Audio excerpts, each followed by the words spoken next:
Bismillahirrahmanirrahim. Assalamualaikum warahmatullahi wabarakatuh.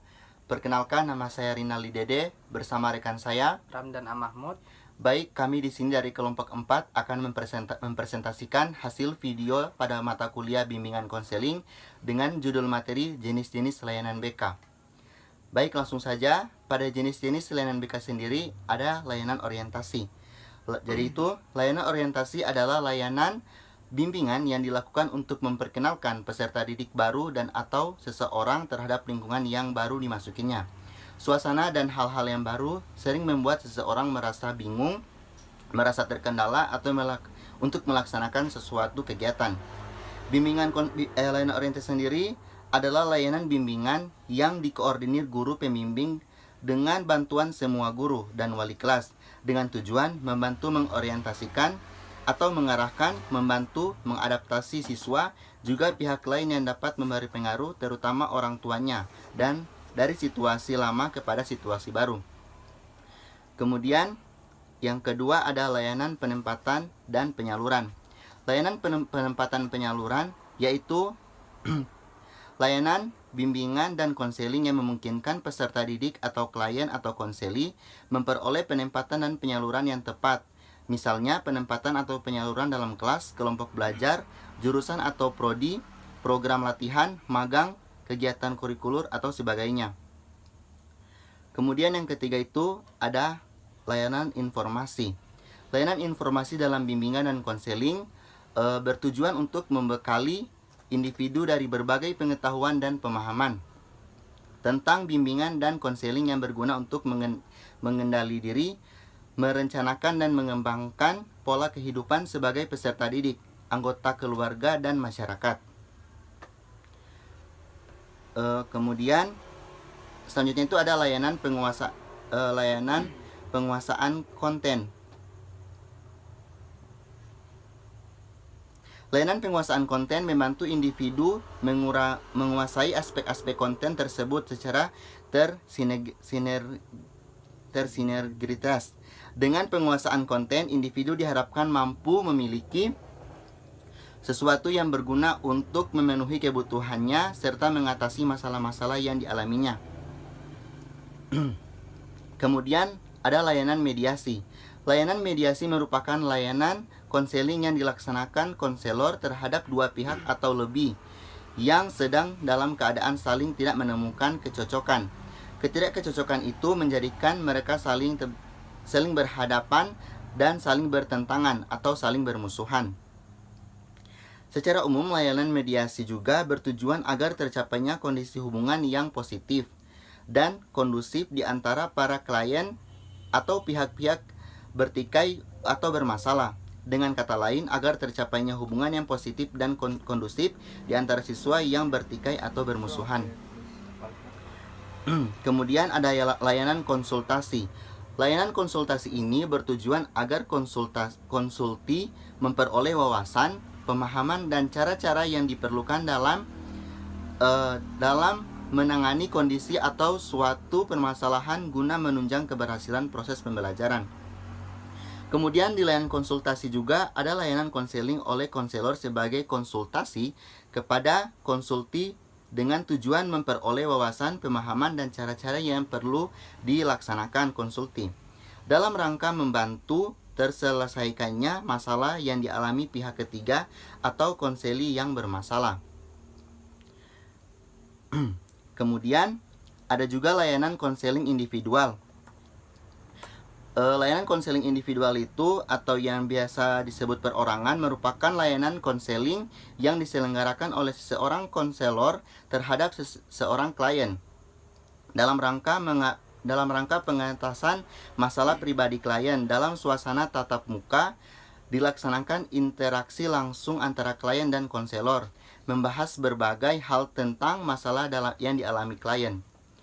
Tujuan dan fungsi layanan konseling individual tujuannya untuk umum konseling individu adalah membantu klien menstrukturkan kembali masalahnya dan menyadari lifestyle tentang mengurangi penilaian negatif terhadap dirinya sendiri serta perasaan-perasaan inferioritasnya.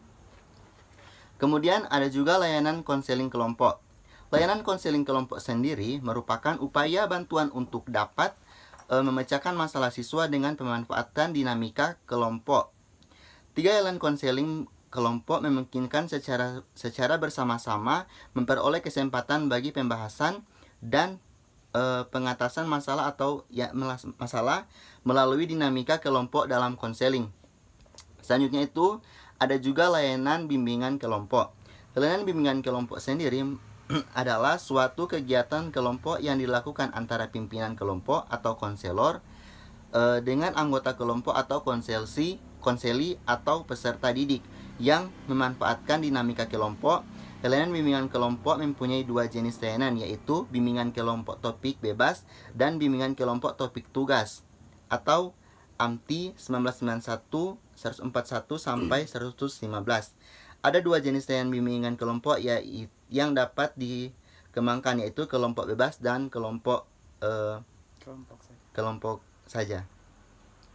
Selanjutnya akan dilanjutkan oleh rekan saya Ramdan A. Mahmud. Kepada rekan saya dipersilakan. Baik, langsung saja di sini saya akan menjelaskan tentang membedakan layanan pendukung BK. Yang pertama itu adalah himpunan data.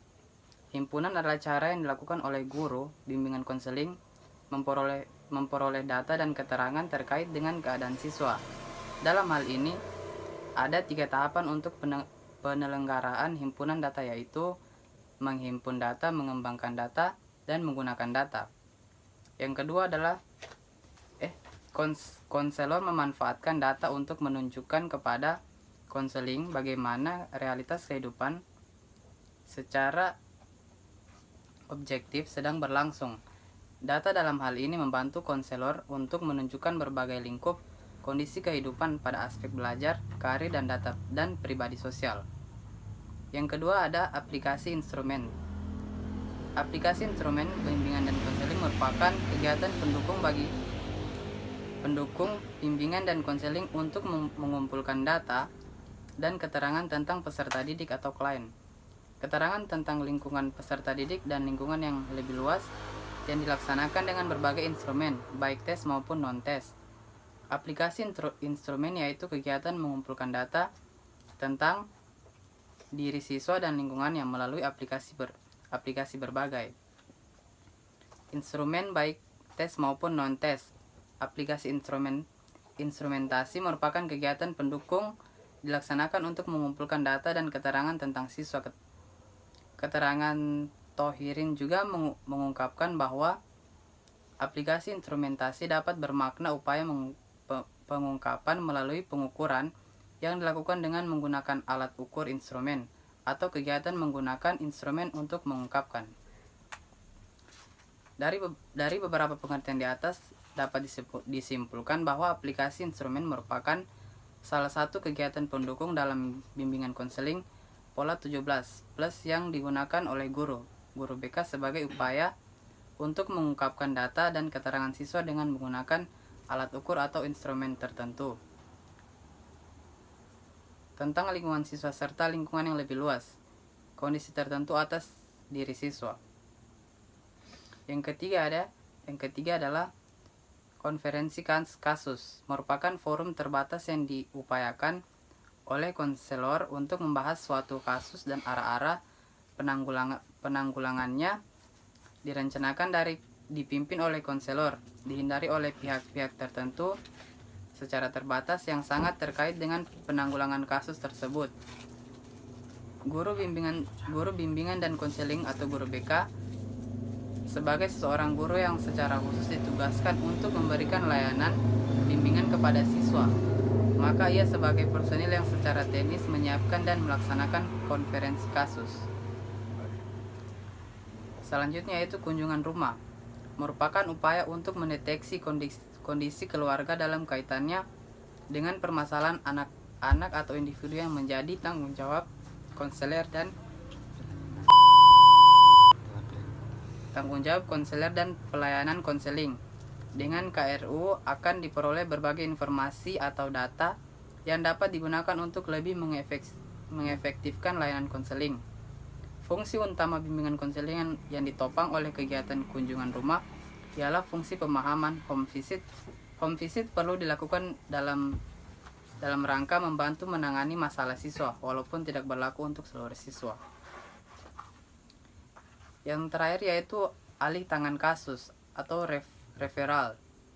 Alih tangan kasus yaitu asas bimbingan dan konseling yang menghendaki agar pihak-pihak yang tidak mampu menyelenggarakan pelayanan bimbingan dan konseling secara tepat dan tuntas atas suatu permasalahan klien mengalihtangankan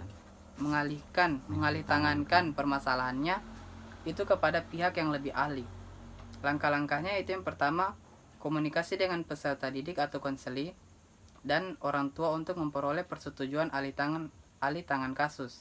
Yang kedua, konsultasi dengan kepala sekolah untuk menjelaskan dan peroleh izin alih tangan kasus kepada ahli lain di luar sekolah.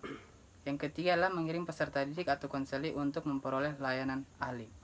Sekian dari materi saya, selanjutnya saya kembalikan kepada Nali. Baik, itulah presentasi atau hasil dari materi jenis-jenis layanan BK dari kelompok 4, kelompok kami. Jika ada salah kata, kami mohon maaf. Sekian. Wassalamualaikum warahmatullahi wabarakatuh.